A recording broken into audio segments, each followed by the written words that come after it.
أشهد أن لا إله إلا الله وحده لا شريك له وأشهد أن محمدا عبده ورسوله أما بعد فأعوذ بالله من الشيطان الرجيم بسم الله الرحمن الرحيم الحمد لله رب العالمين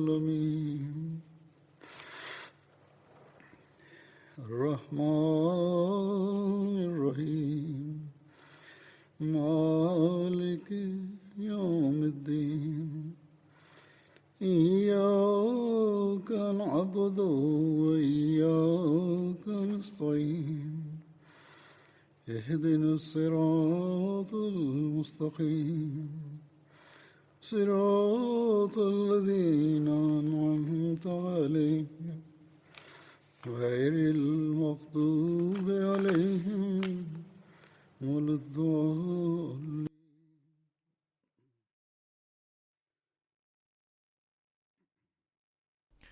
يستمر ذكر سيدنا علي بن أبي طالب رضي الله عنه. يقول المصلح الموعود رضي الله عنه عن خلفية استشهاده رضي الله عنه فقال: لم تكن الأمور قد انصلحت كليا حتى تشاورت فئة الخوارج فيما بينهم وقالوا ينبغي القضاء على هذه الفتنة بقتل كبار الناس.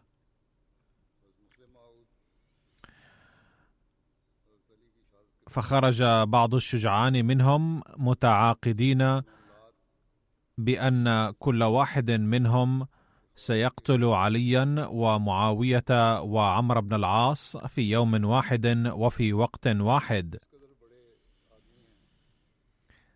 فمن توجه إلى معاوية فقد هاجمه، ولكن لم يصبه سيفه بشكل كامل، فأصيب معاوية بجرح بسيط،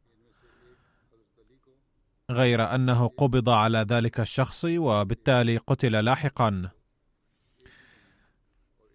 أما الذي ذهب لقتل عمرو بن العاص فشل أيضا، لأن عمرو لم يأتي للصلاة بسبب مرضه، وقتل المهاجم الشخص الذي جاء ليؤم بالناس مكان عمرو بن العاص،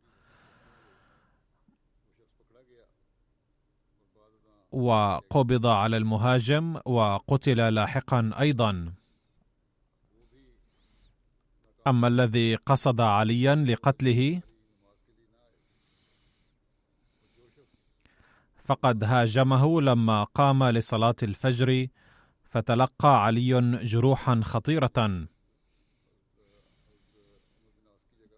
وقال المهاجم عند هجمته: ليس من حقك يا علي أن تطاع في كل شيء، بل هو حق الله وحده.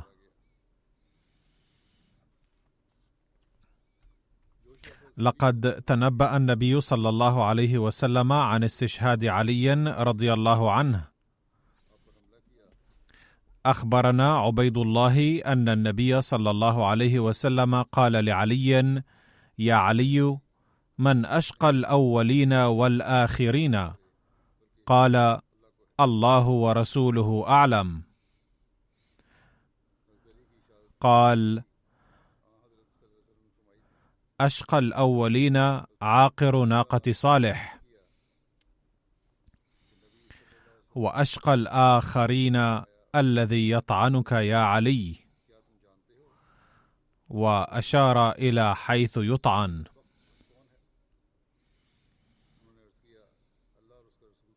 عن أم جعفر سرية علي قالت: إني لأصب على يديه الماء إذ رفع رأسه فأخذ بلحيته فرفعها إلى أنفه فقال: واها لك لتخضبن بدم. قالت: فأصيب يوم الجمعة. ووردت واقعة استشهاد علي رضي الله عنه في مكان آخر كما يلي: عن ابن الحنفية قال: دخل علينا ابن ملجم الحمام وأنا والحسن والحسين جلوس في الحمام، فلما دخل كأنهما اشمأزا منه وقالا: ما أجرأك تدخل علينا؟ قال: فقلت لهما: دعاه عنكما، فلعمري ما يريد بكما أحشم من هذا. فلما كان يوم أتي به أسيرا قال ابن الحنفية: ما أنا اليوم بأعرف به مني يوم دخل علينا الحمام. فقال علي: إنه أسير فأحسنوا نزله وأكرموا مثواه، فإن بقيت قتلت أو عفوت، وإن مت فاقتلوه قتلتي، ولا تعتدوا، إن الله لا يحب المعتدين.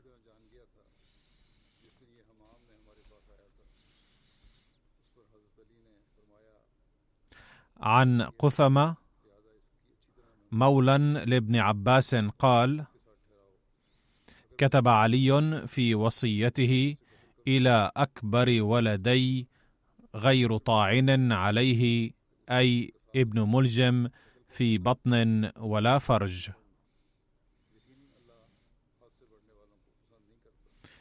قالوا: انتدب 3 نفر من الخوارج: عبد الرحمن بن ملجم المرادي وهو من حمير، وعداده في مراد وهو حليف بني جبلة من كندة، والبرك بن عبد الله التميمي، وعمرو بن بكير التميمي.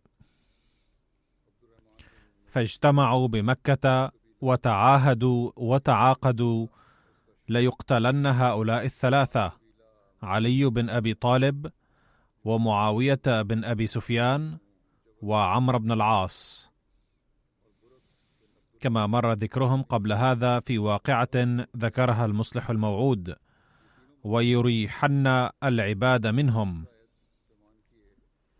فقال عبد الرحمن بن ملجم: أنا لكم بعلي بن أبي طالب.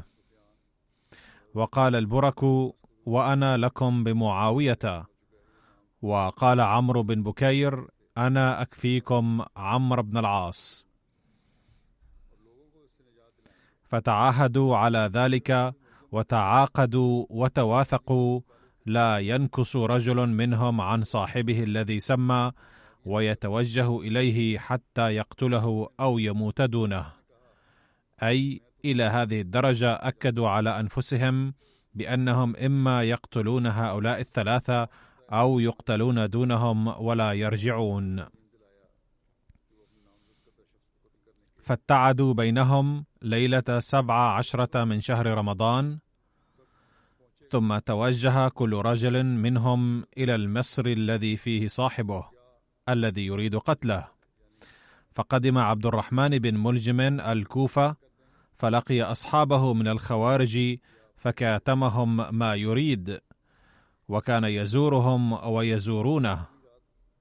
فزار يوما نفرا من تيم الرباب، فرأى امرأة منهم يقال لها قطامي بنت شجنة بن عدي، وكان علي قتل أباها وأخاها يوم نهروان، فأعجبته فخطبها، فقالت: لا أتزوجك حتى تسمي لي. فقال: لا تسألينني شيئا إلا أعطيتك. فقالت: 3000 وقتل علي بن أبي طالب. فقال: والله ما جاء بي إلى هذا المصر إلا قتل علي بن أبي طالب، وقد آتيتك ما سألت. ولقي ابن ملجم شبيب بن بجرة الأشجعي فأعلمه ما يريد ودعاه إلى أن يكون معه فأجابه إلى ذلك.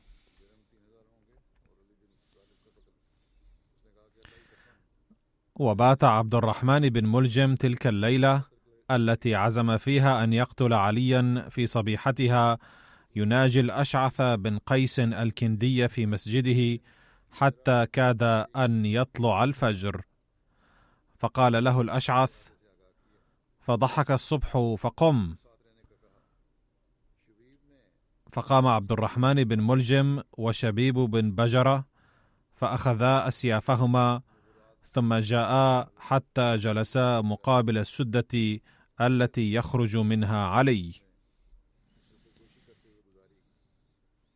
قال الحسن بن علي: وأتيته سحرا فجلست إليه، فقال علي: إني بت الليلة أوقظ أهلي، فملكتني عيناي وأنا جالس، فسنح لي رسول الله، فقلت: يا رسول الله، ما لقيت من أمتك من الأود واللدد. فقال لي: ادعوا الله عليهم.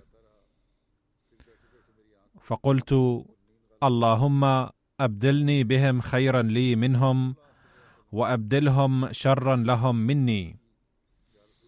ودخل ابن النباح المؤذن على ذلك فقال: الصلاة.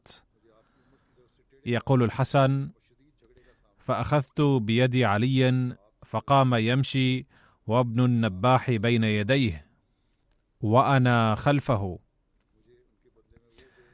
فلما خرج من الباب نادى: أيها الناس، الصلاة الصلاة. كذلك كان يفعل في كل يوم، يخرج ومعه درته يوقظ الناس، أي يطرق أبوابهم بالدرة. فاعترضه الرجلان المهاجمان، فقال بعض من حضر ذلك: فرأيت بريق السيف وسمعت قائلا يقول: لله الحكم يا علي لا لك. ثم رأيت سيفا ثانيا فضربا جميعا، فأما سيف عبد الرحمن بن ملجم فأصاب جبهته إلى قرنه ووصل إلى دماغه، وأما سيف شبيب فوقع في الطاق. وسمعت عليا يقول: لا يفوتنكم الرجل. وشد الناس عليهما من كل جانب، فأما شبيب فأفلت، وأخذ عبد الرحمن بن ملجم فأدخل على علي، فقال: أطيب طعامه وألين فراشه، فإن أعش فأنا أولى بدمه عفوا وقصاصا، وإن أمت فألحقوه بي أخاصمه عند رب العالمين. أي في هذه الحالة أعرض القضية أمام الله تعالى. فلما حضرت عليا الوفاة أوصى، فكانت وصيته: بسم الله الرحمن الرحيم. هذا ما أوصى به علي بن أبي طالب. أوصى أنه يشهد أن لا إله إلا الله وحده لا شريك له، وأن محمدا عبده ورسوله،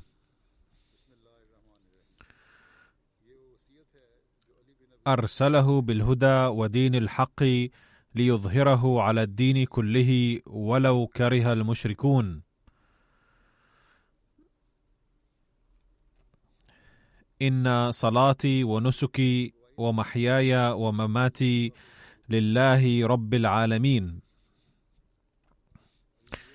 لا شريك له، وبذلك أمرت وأنا من المسلمين. ثم خاطب ابنه الحسن وقال: أوصيك وجميع ولدي وأهلي بتقوى الله ربكم، ولا تموتن إلا وأنتم مسلمون. واعتصموا بحبل الله جميعا ولا تفرقوا، فإني سمعت أبا القاسم صلى الله عليه وسلم يقول: إن صلاح ذات البين أفضل من عامة الصلاة، أي صلاة النوافل والصيام. وهذا مهم جدا، ويجب أن تتذكروه دوما، أن إصلاح العلاقات فيما بينكم أفضل من صلاة النوافل والصيام. العيش بسلام وتصالح حسنة كبيرة. انظروا إلى ذوي أرحامكم فصلوهم يهون الله عليكم الحساب. الله الله في الأيتام، فلا تعنوا أفواههم ولا يضيعن بحضرتكم.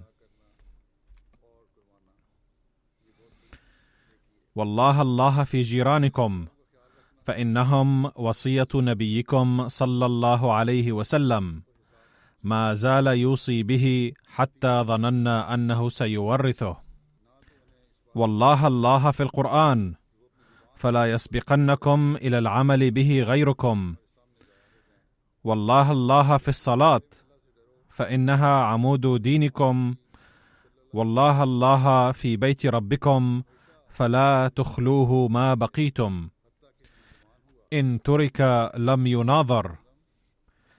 والله الله في الجهاد في سبيل الله بأموالكم وأنفسكم. والله الله في الزكاة، فإنها تطفئ غضب الرب. والله الله في ذمة نبيكم، فلا يظلمن بين أظهركم. والله الله في أصحاب نبيكم، فإن رسول الله أوصى بهم. والله الله في الفقراء والمساكين، فأشركوهم في معايشكم. والله الله فيما ملكت أيمانكم، أي اتقوا الله في شؤون من عهدت إليكم كفالتهم. الصلاة الصلاة، لا تخافن في الله لومة لائم. فمن المهم جدا أن يكون رضوان الله نصب أعينكم دوما. يكفيكم من أرادكم وبغى عليكم.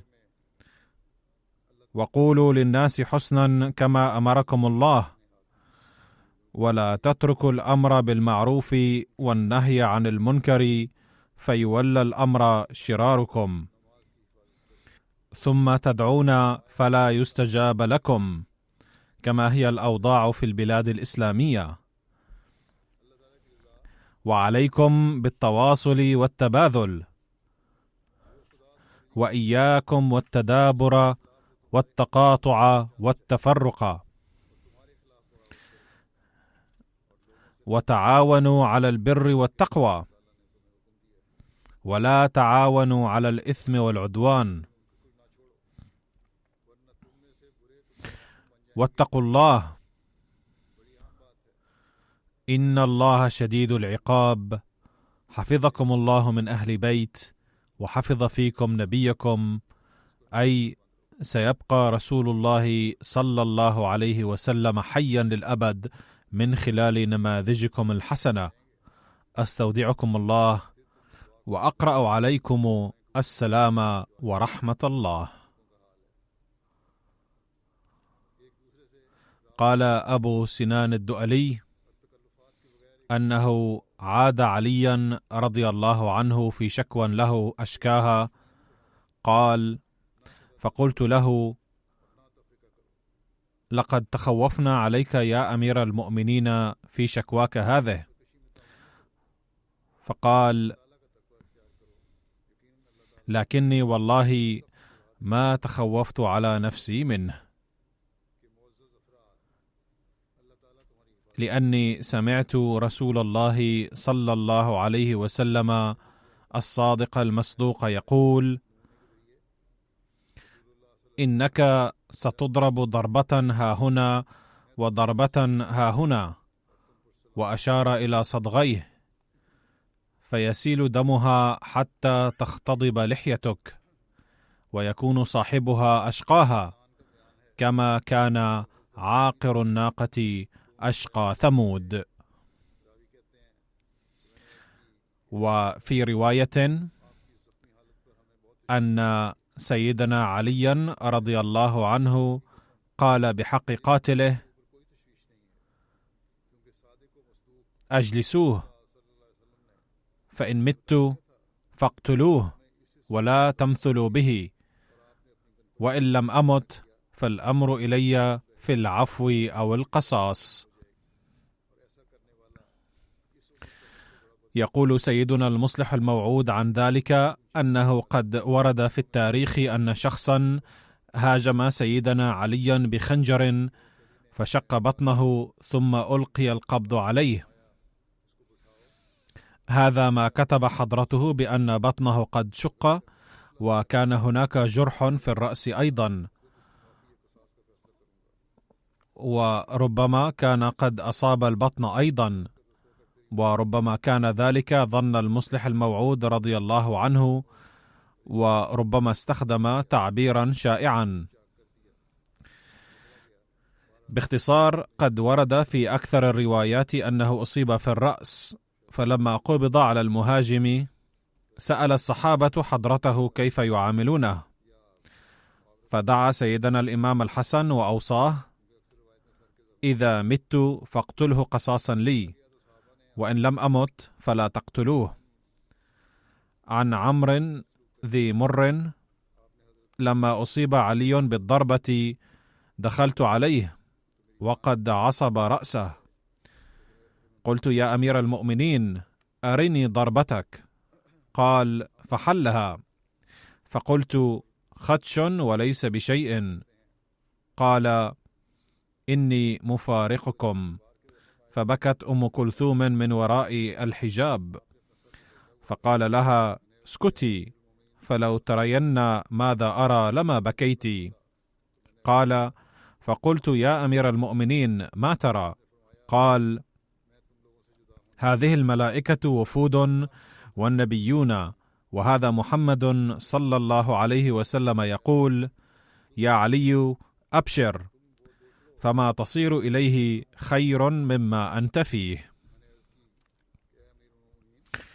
وفي رواية: لما فرغ علي من وصيته قال: أقرأ السلام عليكم ورحمة الله وبركاته، ثم لم يتكلم إلا بي لا إله إلا الله حتى قبضه الله. لما توفي علي بن أبي طالب قام الحسن بن علي فصعد المنبر فقال: أيها الناس، قد قبض الليلة رجل لم يسبقه الأولون ولا يدركه الآخرون. قد كان رسول الله صلى الله عليه وسلم يبعثه المبعث فيكتنفه جبريل عن يمينه وميكائيل عن شماله، فلا ينثني حتى يفتح الله له. وما ترك إلا 700 درهم أراد أن يشتري بها خادما، ولقد قبض في الليلة التي عرج فيها بروح عيسى بن مريم، ليلة 27 من رمضان. وفي رواية أن شهادة علي في ليلة 17 من شهر رمضان سنة 40 من الهجرة، وكان عهد خلافته 4 سنوات و8 أشهر. لقد بين سيدنا المصلح الموعود هذا الحادث فقال: في المجلد 3 لطبقات ابن سعد وردت رواية سيدنا الإمام الحسن عن وفاة سيدنا علي رضي الله عنه فقال: أيها الناس، قد قبض الليلة رجل لم يسبقه الأولون في بعض خصاله ولا يدركه الآخرون. قد كان رسول الله صلى الله عليه وسلم يبعثه المبعث فيكتنفه جبريل عن يمينه وميكائيل عن شماله، فلا ينثني حتى يفتح الله له. وما ترك إلا 700 درهم أراد أن يشتري بها خادما، ولقد قبض في الليلة التي عرج فيها بروح عيسى بن مريم ليلة 27 من رمضان، وغسله ابناه وعبد الله بن جعفر، وصلى عليه الحسن ابنه، وكبر عليه 4، وكفن في 3 أثواب ليس فيها قميص، ودفن في السحر. وقيل إن عليا كان عنده بقية مسك من حنوط رسول الله صلى الله عليه وسلم، أوصى أن يحنط به. في عمره اختلاف، فقال البعض أن عليا توفي وهو ابن 57 سنة، وقيل توفي ابن 58 سنة، وقال البعض توفي وهو ابن 65 سنة، وقيل 63، وعند الأكثرين هذا أصح. هنا ينشأ السؤال: أين ضريح سيدنا علي؟ ففي ذلك نجد روايات مختلفة في كتب التاريخ، وهي أن سيدنا عليا دفن في الكوفة ليلا سرا، ومنها أن سيدنا عليا دفن في المسجد الجامع بالكوفة. إن الحسن والحسين حولاه فنقلاه إلى المدينة فدفناه بالبقيع عند قبر زوجته فاطمة. وفي رواية أن في تلك الأيام حين وضع جثمان علي في تابوت وحملوه على جمل، ضل الجمل ووقع عليه جماعة من طيء فظنوا فيه مالا، فلما رأوا أن فيه ميتا لم يعرفوه فدفنوا الصندوق بما فيه. ولا يعلم أحد مكان قبر علي رضي الله عنه. وفي رواية أن الحسن دفن عليا في حجرة لآل جعدة بن هبيرة في الكوفة. يقال إن جعدة كان ابن أخت علي رضي الله عنه.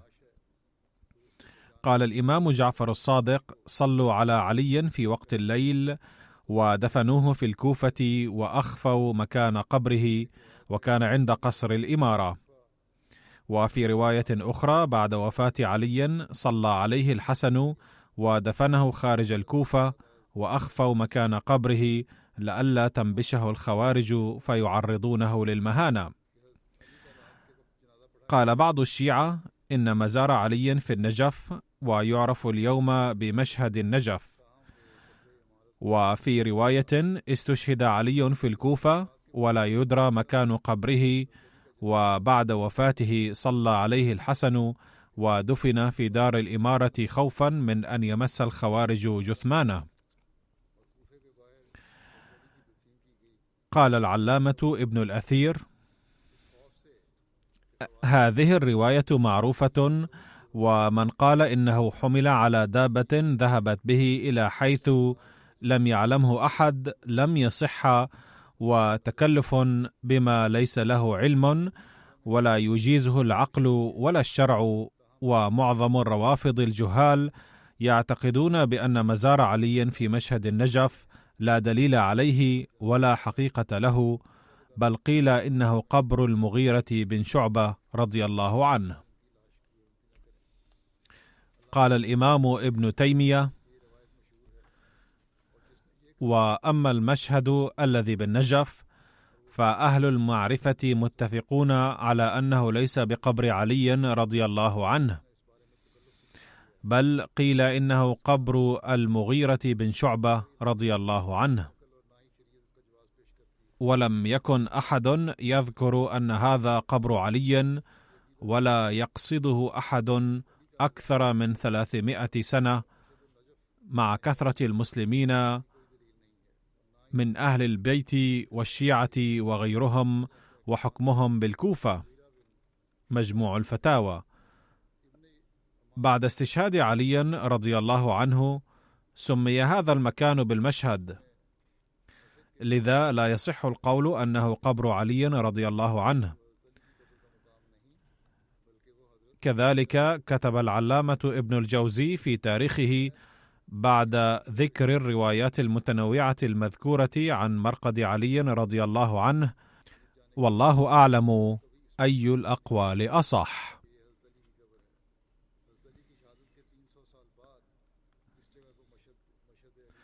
أما عن زيجات علي وأولاده، فقد تزوج علي رضي الله عنه 8 أزواج في أوقات مختلفة، وأسماؤهن هي: فاطمة بنت رسول الله صلى الله عليه وسلم، خولة بنت جعفر بن قيس، ليلى بنت مسعود بن خالد، أم البنين بنت حزام بن خالد، أسماء بنت عميس، الصهباء أم حبيبة بنت ربيعة، أمامة بنت العاص بن الربيع وهي حفيدة النبي صلى الله عليه وسلم من ابنته زينب رضي الله عنها، أم سعيد بنت عروة الثقفية، وهن أنجبن لعلي رضي الله عنه ذرية كثيرة يتجاوز عددها 30، منها 14 ذكرا و19 امرأة.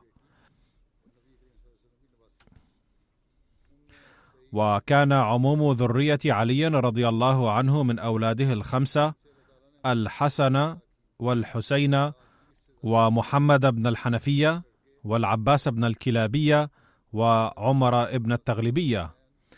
وورد عن فضائل علي رضي الله عنه وخصائله ومناقبه عن ابن عباس رضي الله عنه قال: قال رسول الله صلى الله عليه وسلم: أنا مدينة العلم وعلي بابها، فمن أراد المدينة فليأتي الباب. قال المصلح الموعود رضي الله عنه: قد روى علي رضي الله عنه أن أبا بكر رضي الله عنه كان أشجع الصحابة، وعندما أعدت عريشة للنبي صلى الله عليه وسلم يوم بدر وتساءل القوم من الذي يقوم على حراسة النبي صلى الله عليه وسلم في هذا الوقت الحرج، امتشق أبو بكر رضي الله عنه سيفه وقال: أنا سأقوم بهذا الواجب بإذن الله. كذلك ورد في الحديث أن النبي صلى الله عليه وسلم قال مرة: أنا مدينة العلم وعلي بابها. فالنبي صلى الله عليه وسلم قد عد عليا رضي الله عنه من العلماء، لكن في غزوة خيبر عندما كان المسلمون في موقف حرج جدا، ناول النبي صلى الله عليه وسلم عليا الراية، مما يدل أن العلماء في عهده صلى الله عليه وسلم لم يكونوا جبناء، بل كانوا أشجع الشجعان. يتحدث حضرته رضي الله عنه هنا عن شجاعة العلماء، وذكر هذا الحدث. قال علي بن أبي طالب رضي الله عنه: لقد رأيتني وإني لأربط الحجر على بطني من الجوع، وإن صدقتي لتبلغ اليوم 4000 دينار، وفي رواية 40,000 دينار. وعن أبي بحر عن شيخ لهم قال: رأيت على علي عليه السلام إزارا غليظا. قال: اشتريته ب5 دراهم، فمن أربحني فيه درهما بعته. قال: ورأيت معه دراهم مسرورة، فقال: هذه بقية نفقتنا من ينبع. وينبع قرية تبعد عن المدينة 7 منازل نحو ساحل البحر. كان نقش خاتم علي الله الملك. عن جميع بن عمير التيمي قال: دخلت مع عمتي على عائشة فسئلت: أي الناس كان أحب إلى رسول الله صلى الله عليه وسلم؟ قالت: فاطمة. فقيل: من الرجال؟ قالت: زوجها علي رضي الله عنه. عن ثعلبة بن أبي مالك قال: كان سعد بن عبادة صاحب راية رسول الله صلى الله عليه وسلم في المواطن كلها، فإذا كان وقت القتال أخذها علي بن أبي طالب. عن عبد الله بن عمير قال: حدثنا رجل من ثقيف قال: استعملني علي بن أبي طالب على مدرج سابور، وهي منطقة في بلاد فارس تبعد عن مدينة شيراز 100 ميل تقريبا، فقال: لا تضربن رجلا صوتا في جباية درهم، ولا تتبعن لهم رزقا، ولا كسوة شتاء ولا صيفا، أي لا تأخذ الضريبة بحيث لا يجد الكسوة بسببها، ولا دابة يعتملون عليها، ولا تقيمن رجلا قائما في طلب درهم. لا تشكل على الناس ولا تثقل عند أخذ الضريبة أو الجزية. قلت: يا أمير المؤمنين، إذن أرجع إليك كما ذهبت من عندك. قال: وإن رجعت ويحك، إنما أمرنا أن نأخذ منهم العفو، يعني الفضل. عن ابن عباس أن رسول الله صلى الله عليه وسلم قال لعلي رضي الله عنه: أنت أخي وصاحبي.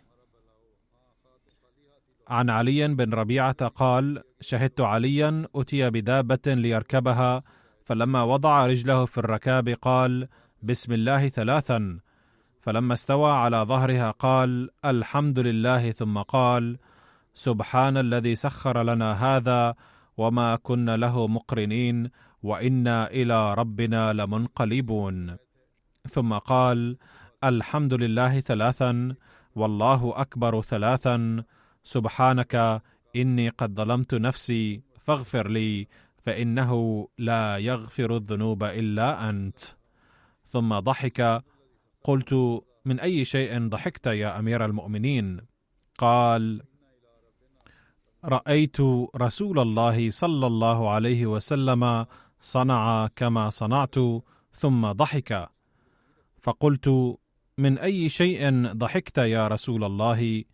قال: إن ربك ليعجب من عبده إذا قال رب اغفر لي ذنوبي إنه لا يغفر الذنوب غيرك.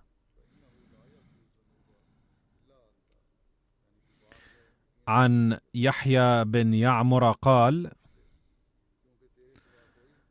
خطب علي بن أبي طالب فحمد الله وأثنى عليه، ثم قال: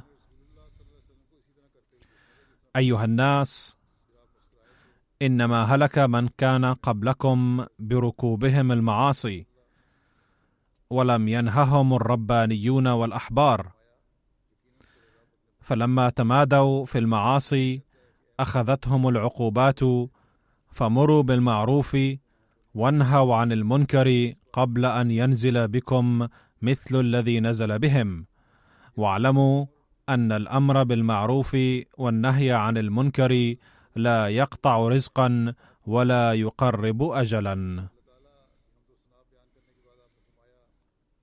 عن جابر قال: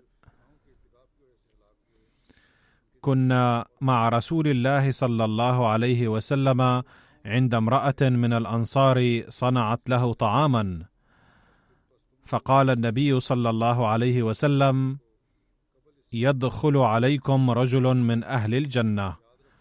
فدخل أبو بكر فهنيناه، ثم قال: يدخل عليكم رجل من أهل الجنة. فدخل عمر فهنيناه، ثم قال: يدخل عليكم رجل من أهل الجنة. فرأيت النبي صلى الله عليه وسلم يدخل رأسه تحت الودي فيقول: اللهم إن شئت جعلته عليا. فدخل علي فهنيناه.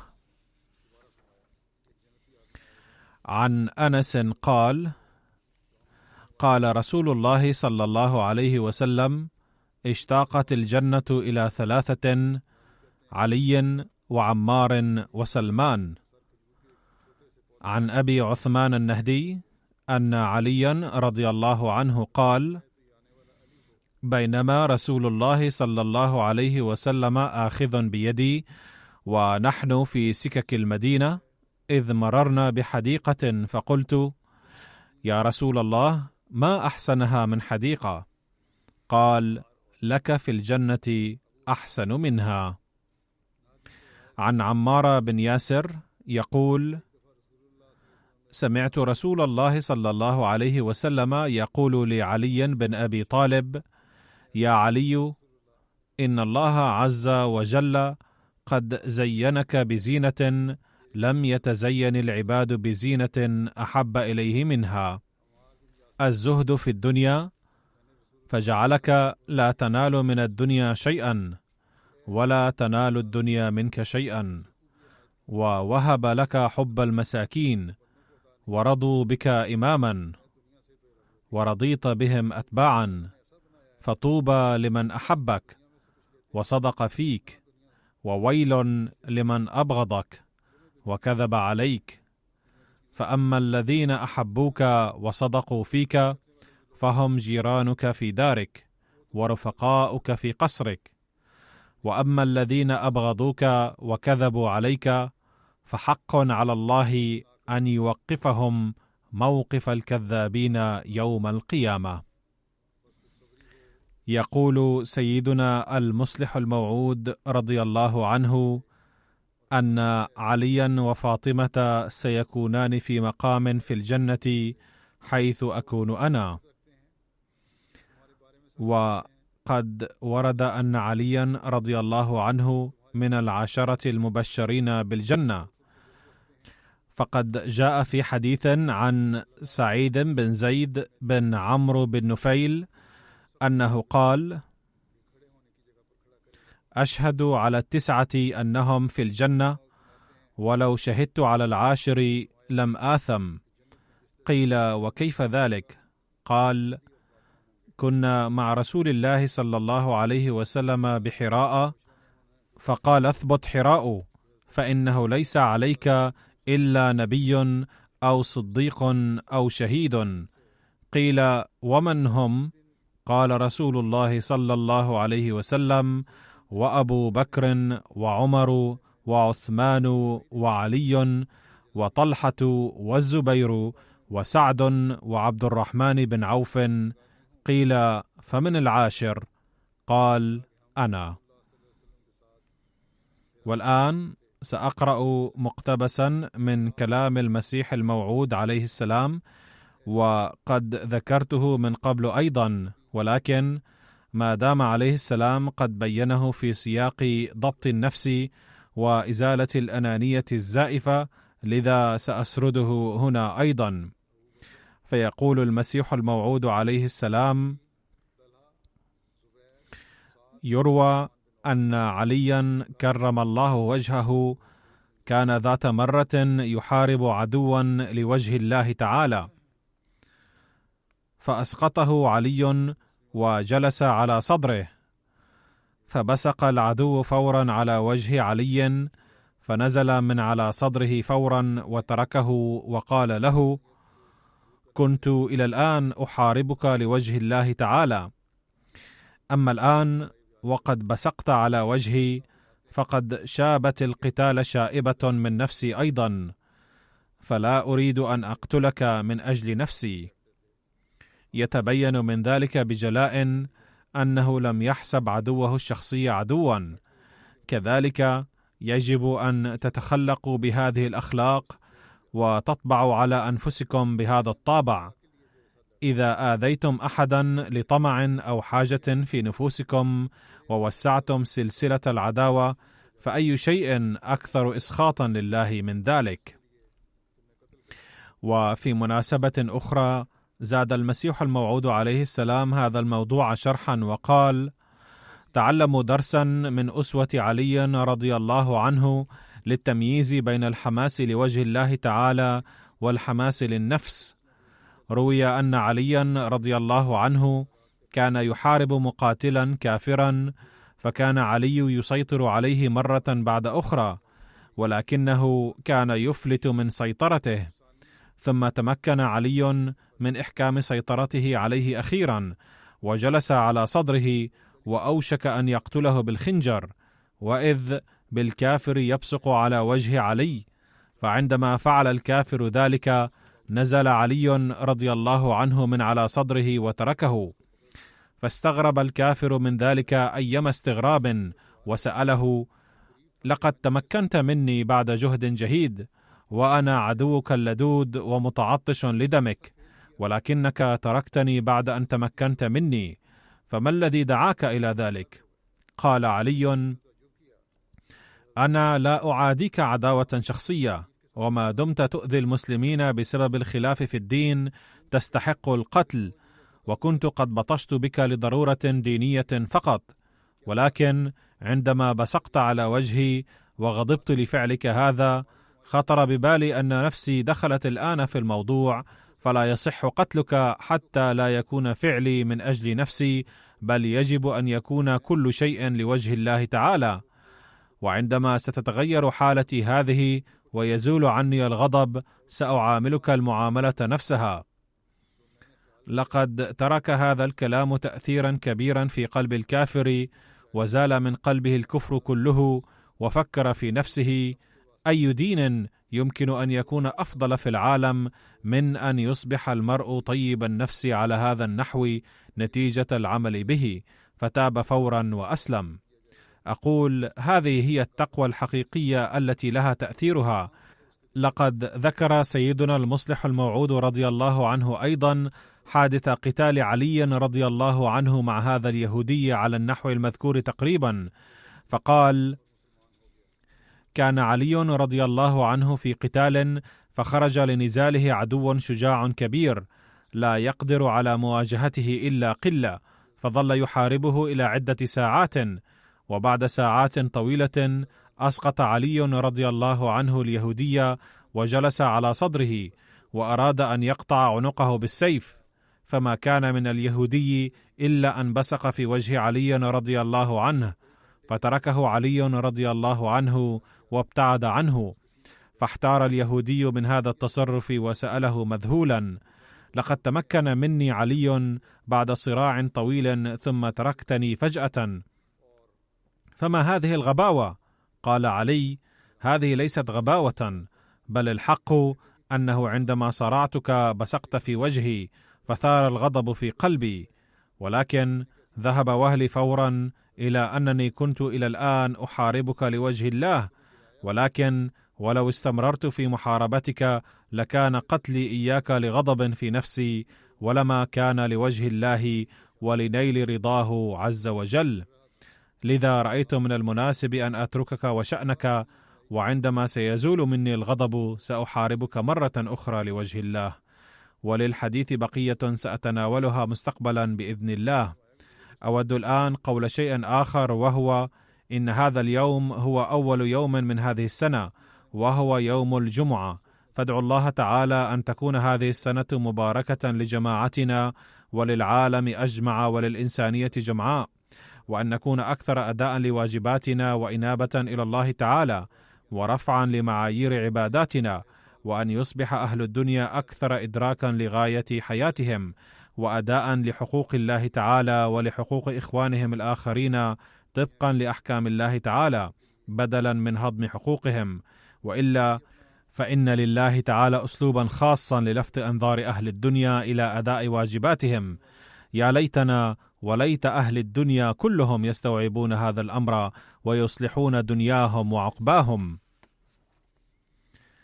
منذ السنة الماضية نعاني من جائحة وبائية خطيرة، فليس في العالم بلد إلا وحل به هذا الوباء قليلا أو كثيرا، ومع ذلك يبدو أن أغلبية أهل الدنيا لا يريدون أن ينتبهوا إلى أن هذا الوباء ربما جاء من الله تعالى لينبهنا إلى أداء حقوق الله وواجباته تعالى. إنهم لا يريدون أن يفكروا على هذا المنوال، ولا يتساءلون لعل الله يريد إيقاظهم وإنذارهم. لا أحد منهم يفكر على هذا النحو ولا ينتبه لهذا الأمر. قبل بضعة أشهر كنت بعثت إلى عديد من زعماء شتى الدول رسائل لتوجيه أنظارهم إلى هذا الأمر، وحاولت نصحهم بالنظر إلى جائحة كورونا، ونبهتهم بالحديث عن سيدنا المسيح الموعود عليه الصلاة والسلام إلى أن هذه الآفات تحل نتيجة نسيان الناس حقوق الله وعدم أدائهم واجبات الله تعالى. بل بسبب التمادي في الظلم والعدوان، فعليهم أن ينتبهوا إلى هذا الأمر.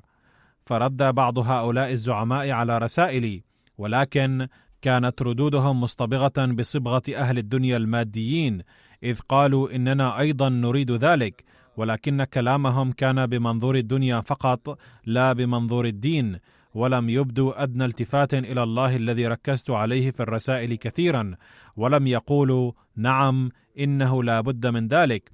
لا يريدون اتخاذ خطوة عملية لتغيير ما بأنفسهم، ولا يريدون تنبيه شعوبهم إلى غاية خلقهم شفقة عليهم رغم إدراكهم شدة خطورة الأوضاع ما بعد هذا الوباء. إن كل زعيم في العالم يدرك ذلك جيدا، وكل عاقل ومحلل يعلم ذلك.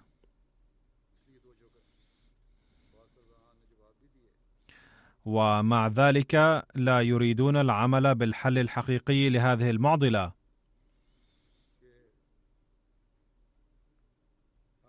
إنما يلتفتون إلى الجهود الدنيوية المادية فقط. الحق أن هذه الجائحة لا تؤثر سلبيا على صحة كل فرد في العالم فقط، بل إنه يضعفه اقتصاديا أيضا على العموم.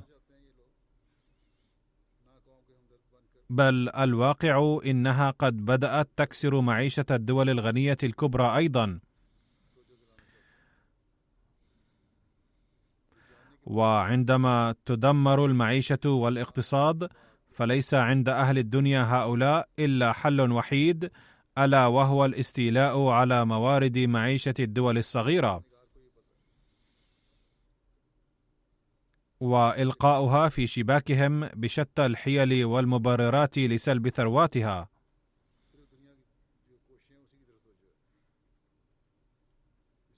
سوف تتشكل الكتل، بل إنها بدأت تتشكل، وسوف تبدأ الحرب الباردة ثانية، بل إنها قد بدأت بالفعل كما يقول البعض، وليس بمستبعد نشوب الحرب بالأسلحة، وستكون حربا مهولة جدا.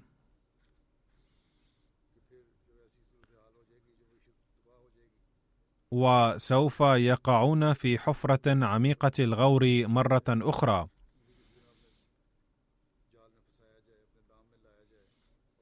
إن شعوب البلاد الفقيرة مطحونة سلفا،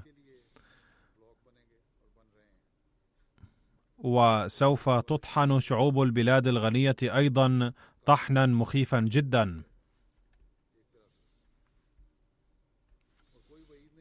لذا علينا نحن الأحمديين أداء واجبنا وتنبيه العالم قبل أن يلقى هذا المصير. إن هذا العام الجديد لن يكون عام تبادل التهاني إلا إذا قمنا بواجبنا على هذا النحو، ونصحنا الناس ونبهنا العالم إلى هذا الأمر. والواضح أن هذا يفرض علينا فحص أنفسنا أولا، لنرى ما إذا كنا ونحن الذين قد آمنا بإمام هذا الزمان المسيح الموعود والمهدي المعهود قد أحدثنا بالفعل تغييرا طيبا في أنفسنا، بحيث أصبحنا نؤدي حقوق الله خالصة لمرضاته، ونؤدي حقوق العباد أيضا، أم أننا ما زلنا بحاجة إلى إصلاح أنفسنا ورفع معاييرنا كثيرا من أجل خلق مشاعر الحب والود فيما بيننا. لذا فعلى كل أحمدي أن يفكر جيدا ليدرك أن عملا عظيما قد ألقي على كاهله، وأن القيام به يتطلب منا أولا خلق جو من الحب والوئام والتآخي فيما بيننا، وإصلاح المجتمع الأحمدي. ثم بعد ذلك علينا جمع العالم تحت الراية التي رفعها سيدنا محمد رسول الله صلى الله عليه وسلم، والتي هي راية توحيد الله تعالى، وعندها فقط ننجح في تحقيق الهدف من بيعتنا، وعندها نتمكن من أداء حق البيعة، وعندها فقط نرث أفضال الله تعالى، وعندها فقط يكون لنا الحق في تبادل التهاني بمناسبة حلول العام الجديد.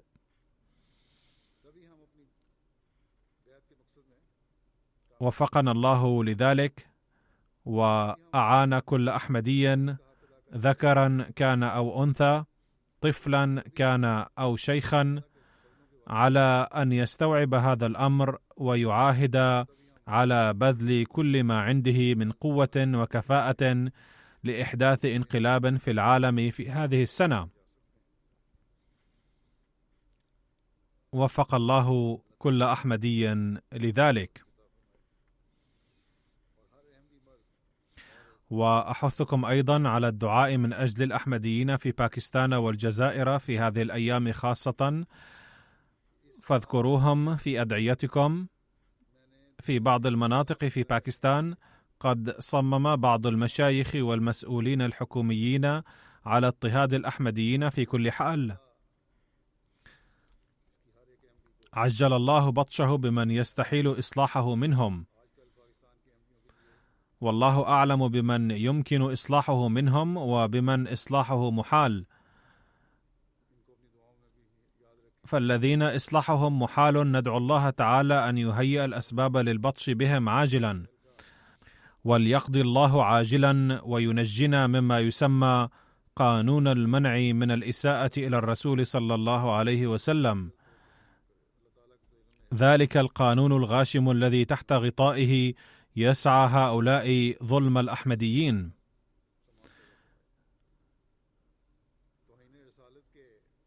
حتى إنهم يسعون جاهدين لحظر كل وسيلة نستخدمها لتربية الأحمديين. الحق أن هؤلاء الظالمين هم الذين يشوهون سمعة المبعوث رحمة للعالمين صلى الله عليه وسلم.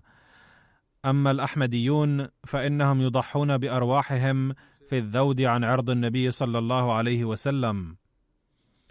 الحق أن الأحمديين يعملون اليوم لجمع العالم تحت راية محمد رسول الله صلى الله عليه وسلم أكثر من أي واحد آخر، بل الأحمديون هم وحدهم الذين يعملون في هذا المجال حقيقة.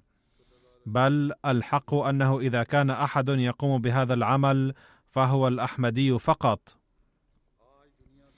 فأهل الدنيا هؤلاء يمكنهم أن يظلمون مغرورين بحكمهم وقوتهم وأموالهم، ولكن عليهم أن يتذكروا أننا نؤمن بذلك الإله الذي هو نعم المولى ونعم النصير، وإن النصر من ذلك الإله الذي هو نعم المولى ونعم النصير ينزل وينزل حتما. وعندما يأتي نصر الله وتأييده فلا يرى حتى غبار أهل الدنيا هؤلاء المغرورين بقوتهم وأموالهم. فعلينا تزيين عباداتنا بالأدعية أكثر فأكثر، وإذا فعلنا ذلك فعندها يكون فوزنا مضمونا.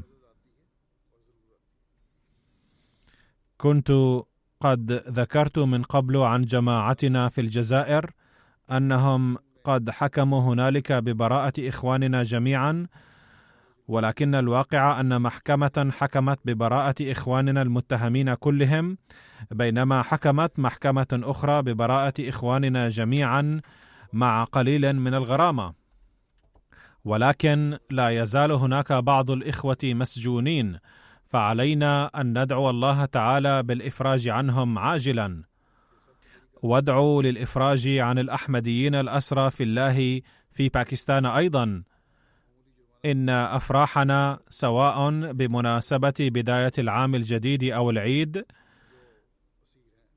إنما تتيسر لنا عندما نرفع في كل طرف وصوب في العالم راية توحيد الله تعالى الذي جاء به سيدنا محمد رسول الله صلى الله عليه وسلم.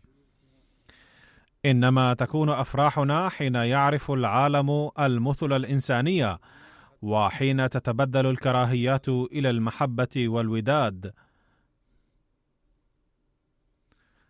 هيأ الله لنا أسباب هذه الفرحة، وألهم الأمة الإسلامية العقل والصواب لكي يؤمنوا بالمسيح الموعود والمهدي المعهود الذي قد أتى.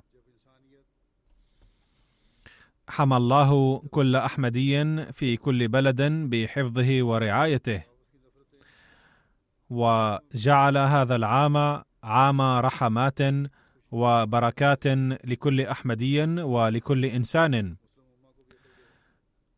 وألا تجلب تقصيراتنا وأنواع ضعفنا في السنوات الماضية سخط الله علينا، ولا تتسبب في حرماننا من بعض إنعاماته، بل يورثنا الله إنعاماته وأفضاله ويجعلنا مؤمنين حقيقيين. وفقنا الله تعالى للقيام بهذه الأدعية، آمين.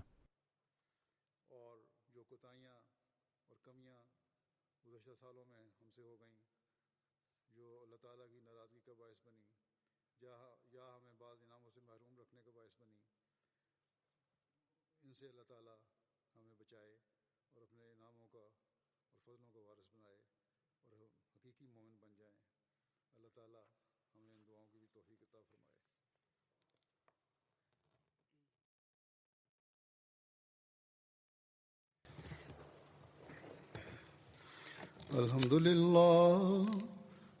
لله نحمده ونستعينه ونستغفره ونؤمن به ونتوكل عليه ونعوذ بالله من شرور أنفسنا ومن سيئات أعمالنا. من يهده الله فلا مضل له ومن يضلله فلا هادي له. ونشهد أن لا إله إلا الله ونشهد أن محمدا عبده ورسوله.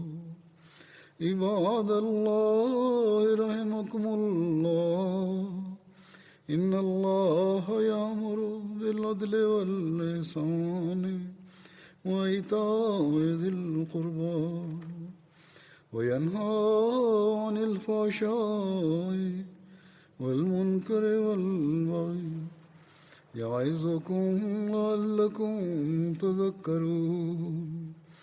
اذكروا الله يذكركم وادعوه يستجب لكم ولذكر الله أكبر.